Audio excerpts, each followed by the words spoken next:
Off the top at 6. Tonight, a new round of manpower in Trump's D.C. takeover. More National Guard troops, a lot more coming, patrolling the streets of the district. And tonight, Mississippi now joining the list of Republican-led states preparing to help in President Trump's crime emergency. And with more Guard members coming, new reporting suggests they could be armed. Fox 5's Tom Fitzgerald live at Union Station tonight. And Fitz, Mayor Muriel Bowser tried to turn the heat up today against these moves. Yeah, some surprising remarks by the mayor today and a change in tone from her remarks last week when this all began. The mayor today suggesting that the emergency action that the White House has put into place here has more to do with immigration enforcement than actual crime fighting. And despite the presence of hundreds of federal officers on the streets of D.C. right now, supplemented by the National Guard, Mayor Bowser insists still that it's D.C. Police Chief Pamela Smith who ultimately is in charge.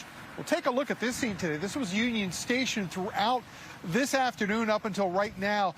D.C. National Guard troops are encamped right now with military vehicles outside of the station.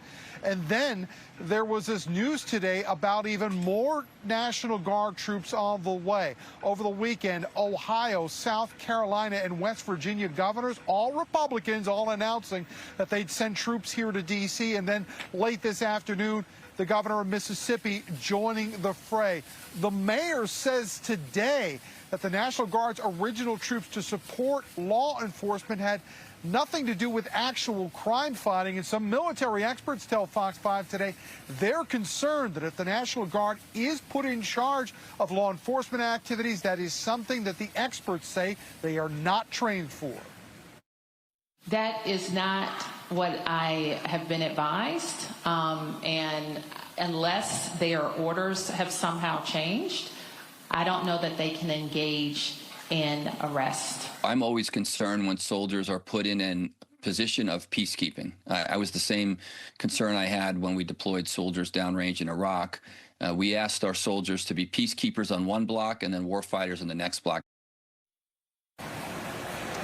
Well, for their part, the administration is pointing to the numbers as a measure of what they see as a success in this mission. Pam Bondi, the Attorney General of the United States, posting this morning that so far more than 400 arrests have been made, 137 just this weekend. They say they've taken 21 illegal guns off the streets and 137 undocumented illegal immigrants have been taken into custody. Now, there is reporting now from the Wall Street Journal that the National Guard troops may soon be armed. That would be a big change from when they initially appeared on the D.C. streets 1 week from today. How are folks reacting to that? Well, Fox 5 heard mixed reaction. I think it's wonderful, to be honest with you.